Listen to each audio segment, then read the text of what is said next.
are, folks. Another podcast in the run-up to the Holyrood elections. Time's ticking by. We're less than 3 weeks now, so, good to get as many of these podcasts out. Today, we're talking to Heather Anderson. Of course, we know Heather. You'll recall our trip over to the EU Parliament last year. Heather was one of the delegates, so we did get to know Heather. So it was a pleasure to catch up with her to see how the campaign's going. Yeah, and Heather is standing as the SNP candidate for Dundee City West.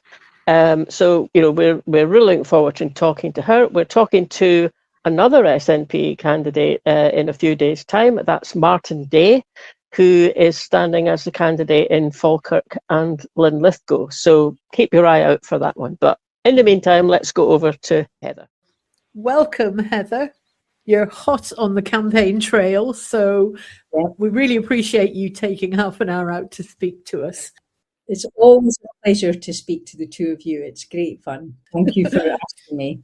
Oh, you're very welcome. And maybe start off. How is the campaign trail going? What are you finding on the doors? At the moment in Dundee, what we're doing is we're going back to people who have postal votes who are supporters, and we're frantically getting out. Remember to post your vote when it comes in next week, but I'm chapping them in and talking to supporters. And I just had this great conversation yesterday with a guy in Dundee. He said, I'm no sure whether I'm going to vote for the SNP. I'm a bit scunner.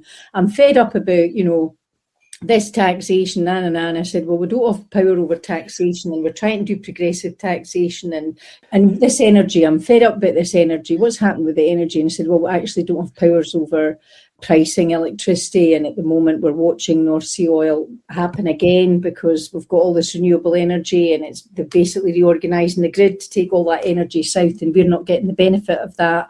We can't set the price. And immigration, what about this now? Well, we don't have power over that, but we would have a bespoke immigration policy for Scotland where we could get people to come and work in our social care sector. And there's about 5 things. And he said, I think we need to be independent. And it was like, saying, yes! Light bulb. So it was that sort of moment, because he's been a supporter and he was being tentative, and and I was asking him about the other parties, and he's going, I'm not going to vote for them, but he talked himself around into saying, I think we should be independent, saying that's what this is about, because I think everybody now understands how completely hamstrung we are. We can't get back into Europe, we can't control our natural resources, we can't set our taxation the way we want it. So all the things, we keep butting up against the restrictions of Westminster, and most people can see that now. Do you know when the SNP manifesto is coming out? It's not out yet, is it? Thursday morning. Right. Oh, okay. And have you seen it? Can you give us a preview? No, I am a humble candidate. I will see it on Thursday. We've had all these wonderful snippets from it. So, we know about the up to £10,000 equity stake. Oh, yeah. First home. We know about expanding childcare from 9 months to the end of primary school. We heard this morning about the school bag for kids starting school to build on the baby box. And you might have missed, but earlier this week, I don't know which day, because I don't know which day any day is at the moment, but we basically announced the rollout of the Dolly Parton Imagination Library. So I saw that. I saw you talking about that on Instagram, and I said, let's ask about the Dolly Parton rollout, because she's put loads of money into that all over the world, hasn't she? Yeah, it's just brilliant. And we want Dolly to have the citizenship of Dundee, as you can imagine, but she's very high as for a Dundonian, she will be amongst fellow people of the same height. But anyway, we started this in Charleston Library, speaking Dundonian, so Charleston Library. So if you sign up from birth to the age of 5, you are sent a book every month to your home. And it's just been brilliant. So Charleston Library, which was, not being well used, the use of the library has gone up over 20% since Dolly Parton Imagination Library teamed up with the library, because it's about giving mums and dads the confidence to read to their bairns and read stories to pre-verbal kids. It's just been great. And so on Thursday, we had Jenny Gilruth here to announce that Scotland, if the SNP are re-elected as a government, Scotland will be the first nation in the world to basically team up with Dolly Parton and roll out the Dolly Parton Imagination Library across the whole of Scotland. Fantastic. Yeah, and we've got a big life-size cutout of, well, a small life-size cutout of Dolly in the library. And we had all these bairns turning up who are part of the Imagination Library, and they all come in. It's like, Dolly! I mean, it's completely funny.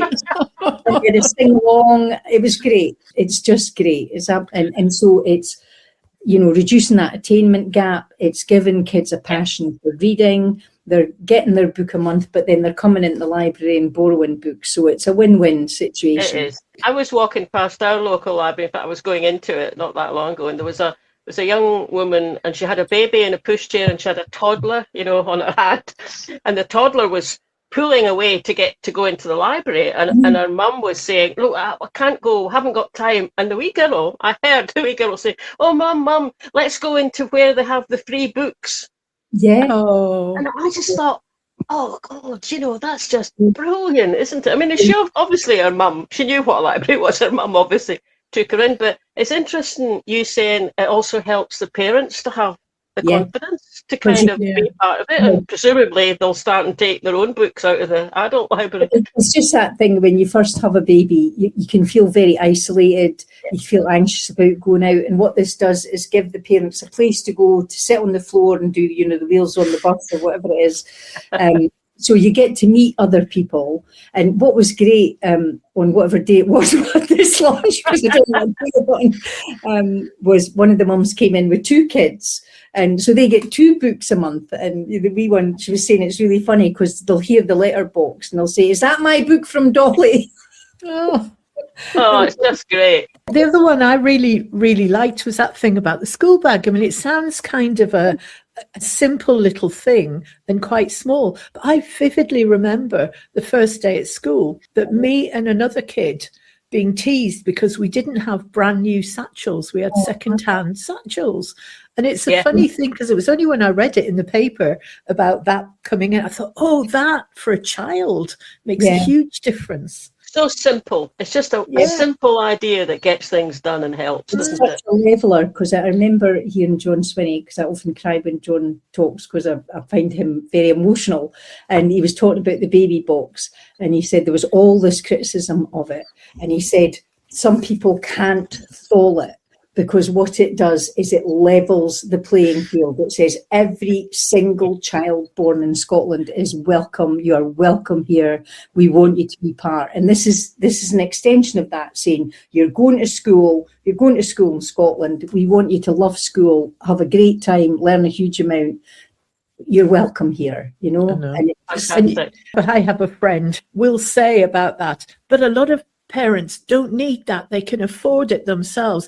And I say to her, if the price of everybody having this is that a few people who could afford it get it as a bonus, that's a price worth paying, because that's the society we want to be. Even if you can afford it, it's that thing about saying we as a nation are welcoming your baby.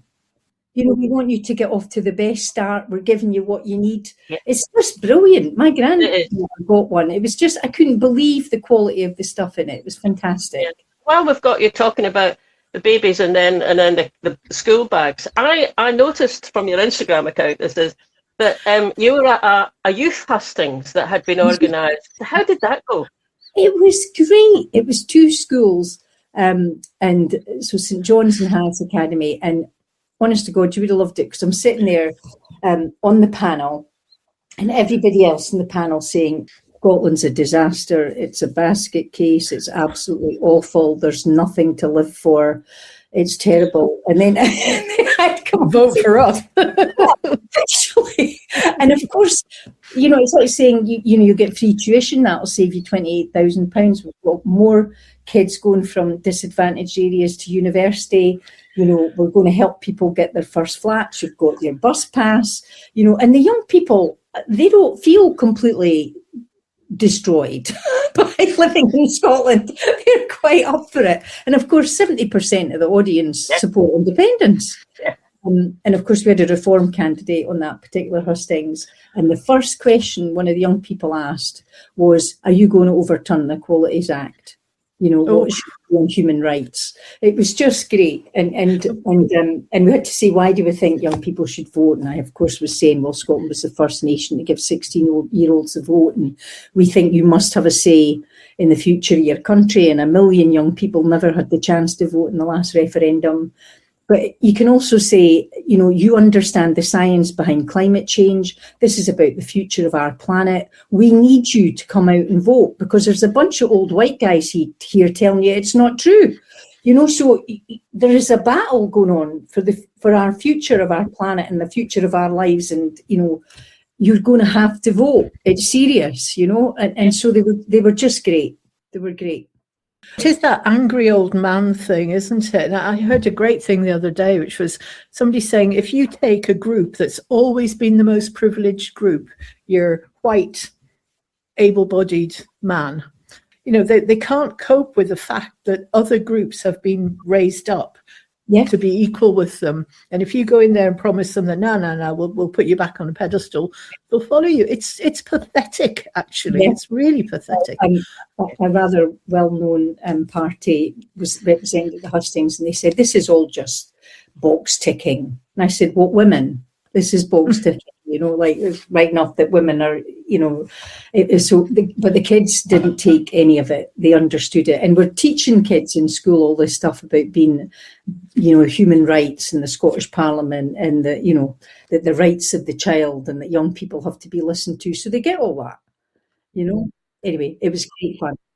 I think there was something in the National the other day where they were saying that people just aren't very excited by this election. Are you finding that? I feel there's a kind of buzz, but then maybe that's the circles I move in. How are you finding? People know there's an election, so I'm not going to doors with folk going, oh, I didn't know there was an election. There's a lot of people saying, oh, I'm a bit undecided. But if you actually talk to them, or let them talk. I mean, it was like that guy. I didn't really have to say anything before he came to this blistering conclusion that what we needed was independence. He got there all on his own. And for me, I think it's that thing about people need. I had two people a couple of days ago where they looked at me and they said, are you serious? Like, are we serious about this independence thing? So I think for us in the SNP, it's about making sure that the dogs in the street know that this is deadly serious. Like, we're going for 65 seats. You know, we might be in a position in May where we've got Plaid Cymru in Wales, we've got Sinn Féin in Ireland. It's suddenly not looking like a very unified country. And actually, one of my Labour candidates here said, now is not the time. And you think there couldn't be a more urgent time for independence. We need to be back in the European Union. We need to be active in NATO. We need to be, you know, not being isolationist and at the whim of Trump on whatever. Not be supporting illegal wars. Yes, all of that. So just that thing about we need to have a voice on the international stage and being collaborating and participating in those discussions. So there has never been a more vital time. And the energy argument, people understand that. You know, you can say to people, we had North Sea oil. We weren't even told it was happening for decades. There was a report saying it would have made Scotland the best currency in the world, and it was buried. And it was only from a freedom of information in the early 2000s that we actually found out what the Macron report said. We're watching it happen again. Renewables, the National Energy Systems Operator is re-engineering the grid to take the energy south. People get that, you know, and say this is an energy-rich country, so we cannot have people living in fuel poverty. That has resonance with people. They do understand that.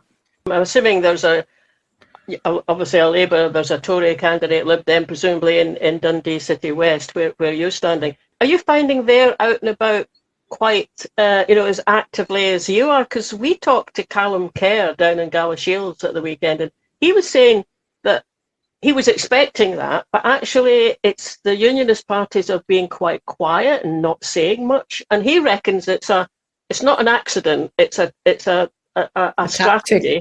It's a tactic to not kind of say too much, and presumably the idea then is, okay, then people won't go out and vote, and it will probably be more the SNP supporters who wouldn't go out and vote.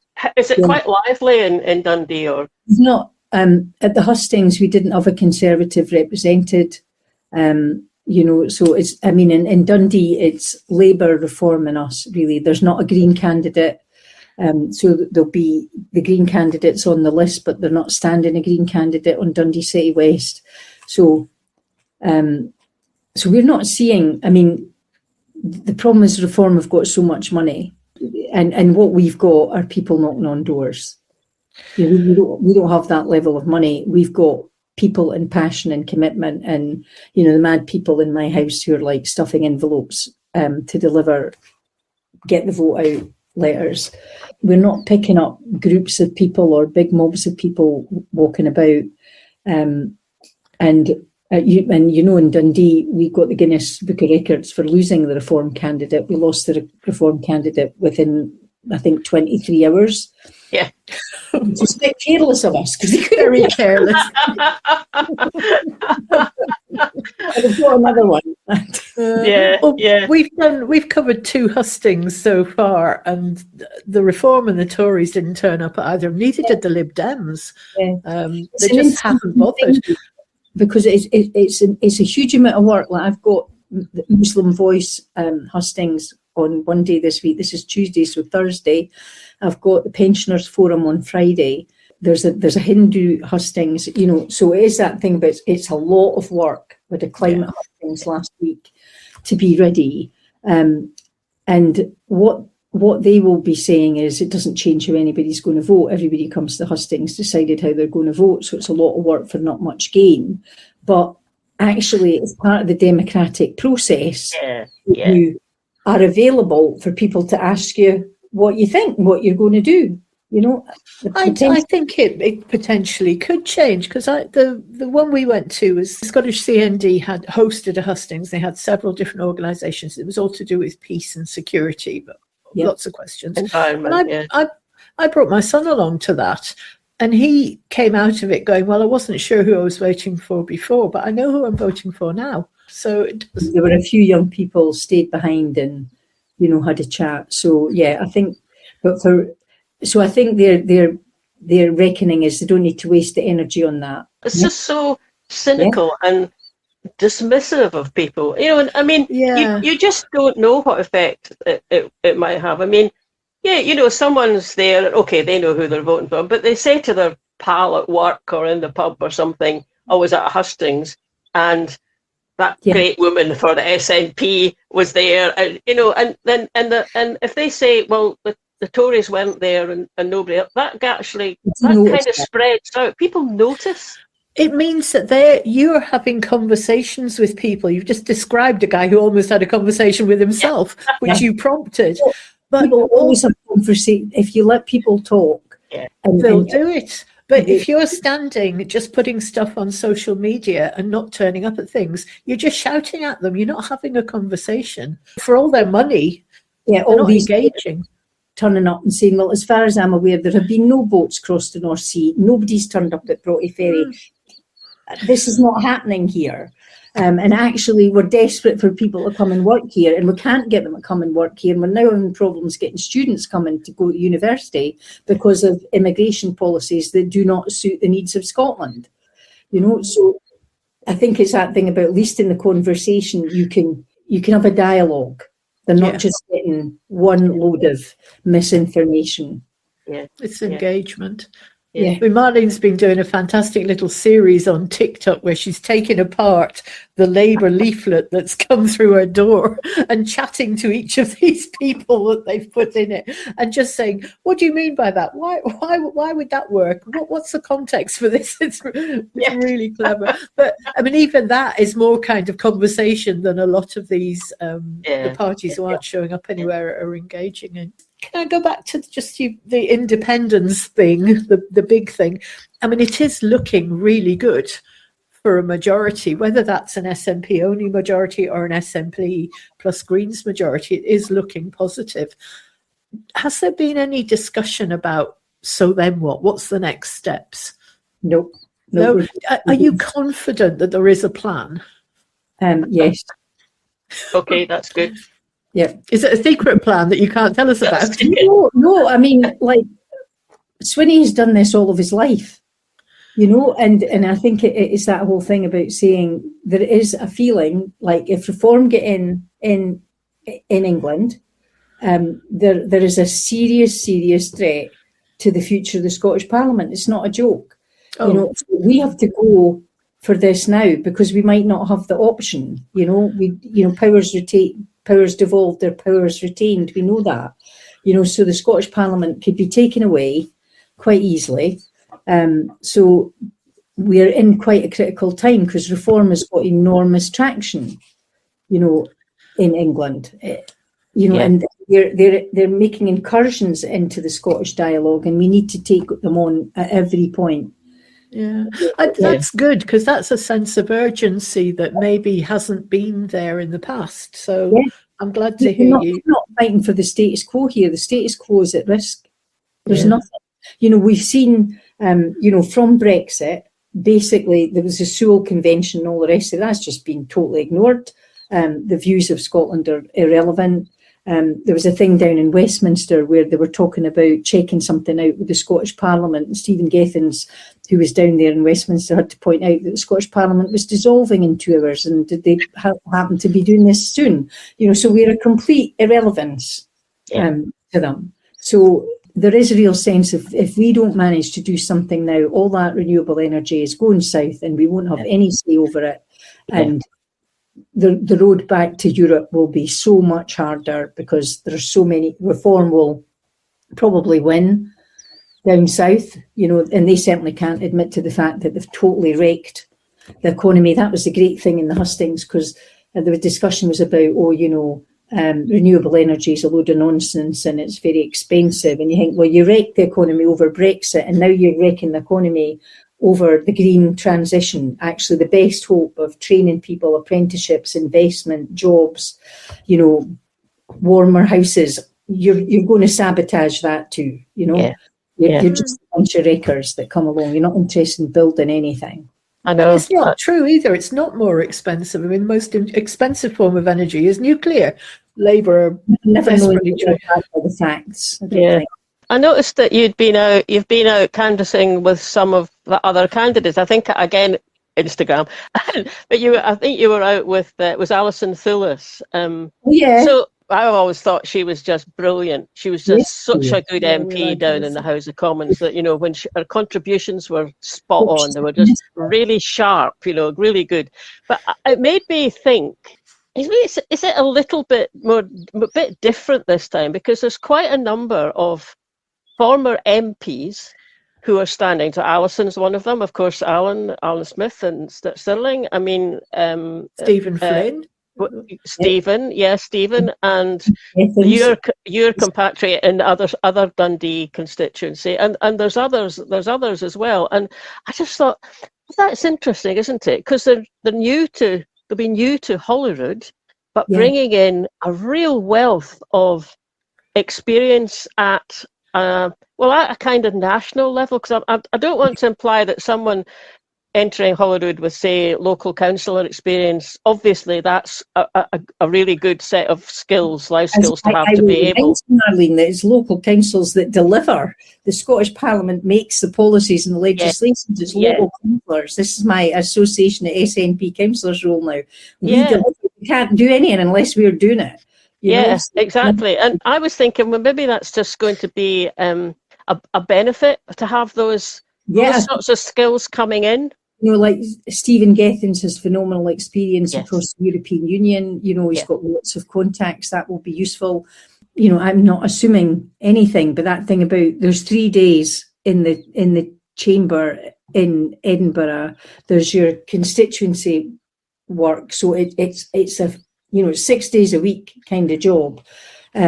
So it's a very different, and you're not in opposition. It's great fun being in opposition because you just say that everything everybody's doing is wrong. So we've been in government, we've had to defend all the decisions that we've made, justify what we're doing and deliver on what we're promising. And that's a lot more graft. You know, there was that, you know, my Labour Party candidate in Dundee is the finance lead for Labour. They didn't even do a budget. when I was in the Scottish Borders Council, we did an opposition budget every year because we thought it was important that we said to people in Scottish Borders, if you had an SNP administration, these are the decisions and choices that we would make. And every budget is difficult because you have to not spend money on things and take savings. It's horrific. Nobody's sitting there wanting to do it, but you've got to make choices. They haven't, in opposition, they don't even bother doing an opposition budget to say how they would make it add up. So I think there's a huge amount of graft, a huge amount of constituency work. That's what I'm worrying about, thinking, to make sure you've got enough time in your constituencies focusing on Dundee. My job is to make sure that Dundee's voice is heard loud and clear. Yeah, absolutely. Yeah. Well, let's say you get into Holyrood. What if you end up facing off against Reform UK? What's your tactic going to be to deal with them? Call them out. Call them out. The disinformation, they've just stigmatized the most vulnerable people and made them the reason for everything. The reason why we've had, continued austerity is because of Brexit, which made us all poorer, which really scuppered the economy. It's not, some people arriving on a boat in Dover, so that whole thing about devaluing, scapegoating, the way they've completely changed the tenor of the debate, and the fact that they don't even need to bother to check the facts. They just make, the stuff about climate. You just think, you're sitting here saying this isn't happening. I wish I could make climate change not be happening by just declaring it. But there's science involved in this, it's like it's happening every day. There's a whole body of work which is proving that this is happening, and you saying it's not happening might get you a few votes, but it's not true. It's ridiculous, isn't it? And especially if you look at the situation right now, where the world is being held hostage because of its reliance on fossil fuels. If that was ever a call to divest, get into renewables, nobody can stop the sun shining on you. Nobody can stop the wind blowing. Have we got any more left questions that we were going to put out? You had a list. I did. I think we've covered pretty much them all. We are. Yeah, we are. Here's one. I think you might have touched on it, but I have heard people say, the SNP have been in power for 20 years, which of course you have, and you can't rest on your laurels. Now, there's a whole load of really good achievements in that 20 years, and you can't take that away. But is there some new stuff in the manifesto over and above what you've already said? Because I think that's, if you've got people saying, we'll do this, we'll do this, we'll do this, and you're saying, we did this, we did this, we did this. Is there any sort of more goodies to come? Yeah, that you can tell us about without having to kill us. That's I don't know what is going to be announced on Thursday, but I think what we've got is a very strong record of delivering for families, young people, education. We've got all these results, and it's this very frustrating thing where you say nearly half the population of Scotland's got a free bus pass. And folk go, like that's banked and everything you do. You've got free tuition. You won't be £28,000 in debt. Oh yeah, we know about that. So it is. It is quite hard. Yeah, it is. Yeah. It is difficult. I mean, it's like, but what's next? What are you doing next? Yeah, it is hard. We're the only nation reducing child poverty. Oh yeah, we know that. We've got the Scottish. Maybe Mr. Swinney's got tucked in his back pocket somewhere a whole plan to give more money to pensioners, especially pensioners who rely on the old state pension and maybe don't have anything else. And now, if he just had something in his back pocket that sort of gave those pensioners an extra, I don't know, 10 or 20 quid a week would do it probably. And because they're the ones that are not convinced about independence yet. So I think, because we've got a Scottish child payment, I think a Scottish pensioner payment. I mean, actually, I'm not exactly just saying this as a kid on. I actually think that if that was possible to do that, that would just be brilliant. I mean, there's loads of pensioners who are certainly not badly off, but there are some folk who do just that's their only income, state pension. And most pensioners don't even get the new state pension, they get the old one. So could Scotland really do much about that? I mean, the money is all down and looked after down in London for the pensions, isn't it? I think the thing, if we were independent, we could do something about the state pension. Yeah, we could, definitely. We can't do anything about the state pension. And what we're looking at just now is the Labour Party have just brought every single state pensioner in the UK into tax. You know, so the tax threshold is now lower than the state pension.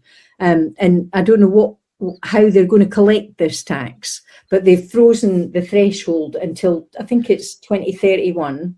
So every year, every state pensioner will get, I think it's £129 above that limit this year, and then it'll increase as the threshold is frozen. How are they going to pay tax on that? Are we going to ask every pensioner to do a tax return? It's just insane. So we'll suddenly be having all these pensioners liable for tax on money that they can barely live on anyway. Right? So it's a complete disgrace. We can't do anything about it. We can't adjust that. We can't influence that. We've got no control over where the threshold is set. So that's the frustration about, there is stuff that we want to do that we would do at the drop of the hat. We managed to embarrass the Labour Party to abolish the 2-child cap. We haven't managed to embarrass them enough to introduce the Scottish child payment in England.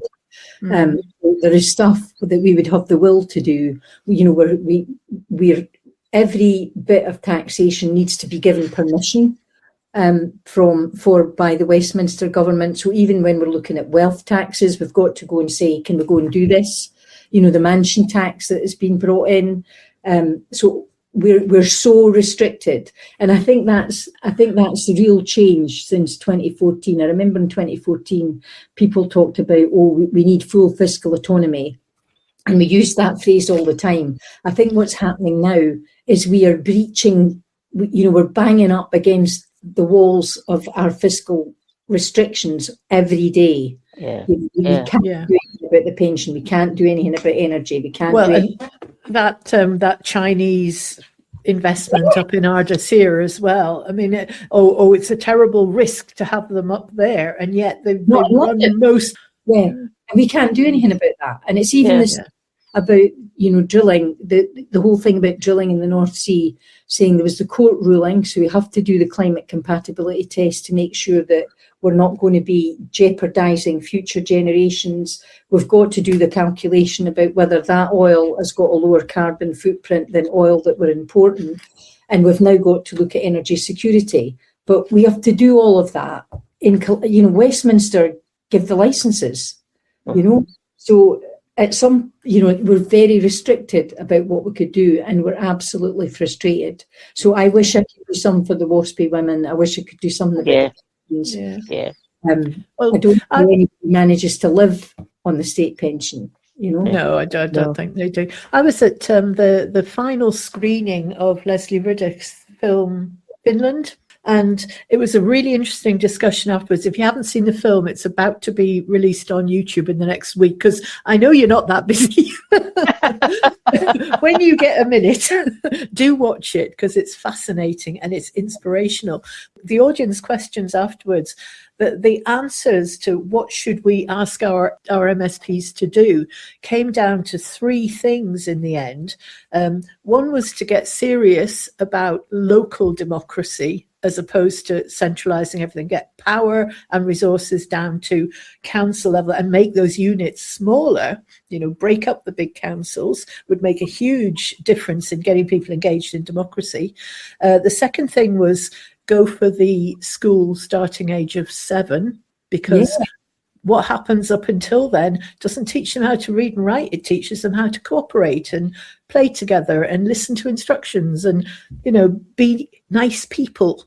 So that was a big thing. And then the other thing was about start getting district heating built into our housing, because that then removes all this problem about cost of energy, because it's all sort of contained locally. And if you've got local democracy, they're running the local heating, it all sort of starts to work. And Leslie's so good at looking at taking another country and picking out all the best bits. And you just look at all these things and you think, that could be us. That could be us. Yeah, that could be us. Yeah. Wait, sorry, Fiona, I think you told me that Leslie's going to change the subtitle of the film. Is that right? She is, yes. hot off the press, the film is currently called Finland, the happiest nation that almost didn't exist, because they're always top of the happiest nation league tables, but they've had a really difficult past, which I knew nothing about, and that in itself is very interesting. It's going to be changed to something like the superpower of trust. Yeah, because what it came down to was that actually all these things are possible because there's a huge amount of trust between the people and their politicians, and that is brought about because of local democracy and people being engaged and being close enough to their politicians that they feel they know what their lives are like. We're also being very harmed by this relentless mantra about it's all broken, it's all terrible, nothing works, you're all the same, you're all corrupt, and the SNP can at least hang on to the fact that we are still absolutely head and shoulders the most trusted to do the best for Scotland. We're the most trusted on sorting out the NHS. We're the most trusted. So people, and I think somebody said this week, the SNP are fighting this election to win because we want to do things to make things better. Everybody else is fighting this election to work out who they're going to be in opposition. Whereas we're serious about saying we've got more to do, we need to be more radical, we've got a lot to sort, we need to get a referendum. So we haven't lost any of that energy. I think we've regained a lot of energy, actually, because it's been a tough, eventful last 5 years. Yeah. So that thing about thinking, right, we've regained energy. John's leadership has been phenomenal in stabilising people. He's completely focused on where he wants to go, and he's a marvellous leader for candidates. The polls would suggest that energy is with you. And he's very good. He had a session where he got us all together on a Saturday night online, and basically said, encouraging people, saying we're doing a good job, we need to get out on the doors every day between now and the election. We need to do everything that we can, because we can't take a single thing for granted. We've got to win this. If we don't win this, and we don't win this big, we face an uncertain. The real challenge for us is we have to get our vote out, because we've had these endless, polls. People are saying, the SNP have won. We've got to get our vote out and say, this is not in the bag. Nothing's in the bag. Yeah. Well, maybe we should stop there, Heather, and let you get back down to the sitting room or your office sitting room. I don't know if your team's down there, but I know the envelopes are down there kind of waiting to get kind of like filled. Yeah. Great. It's just been great talking to you. And fingers crossed, and good luck for the next kind of 2 or 3 weeks, and hopefully we'll see you taking your seat in Holyrood. Brilliant. Fantastic. Right, fingers crossed. Lovely to speak to you. Thanks. Well, hope you enjoyed that as much as we did. Yet another really interesting conversation with a candidate who would be great in Holyrood. You can just hear from the passion in her voice how much she cares about these things. Don't forget, we have 2 interviews that we've already done with Scottish Greens candidates. As Marlene said at the beginning, we've got another one coming up with Martin Day. We've also got a chat we had with Callum Kerr. That's included in a video we did of our trip to Gala Shields. So it's been all go. This 2 a week is proving quite a lot of work, but we are it's quite a lot definitely quite a lot of work, actually. And also, the podcast that was just gone out this week was Hustings from the Scottish CND, and that's got 4 candidates. There's Ross Greer, there's Colin Fox, Alex Kerr, and Sarah Boyack went along on behalf of the Labour Party, although she's not actually standing again for Holyrood. Some really good questions in that. Have a look. And thanks to everybody who has got in touch saying how much they're enjoying the election coverage. It is hard work, but it is worth it if we feel you're enjoying it. So thanks a lot, and we'll catch you later. Thanks for listening, everybody. Hope you enjoyed that. Don't forget to subscribe to us wherever you get your podcasts. And if you're listening on YouTube, you can click the little bell and you get a reminder whenever we put out a new episode, which is every Friday. And sign up for our mailing list. You can do that from the website. And we always send one out at the beginning of each month to tell you what's happening. Last but not least, you can buy us a coffee on coffee.com. And we'll catch you later. Bye now.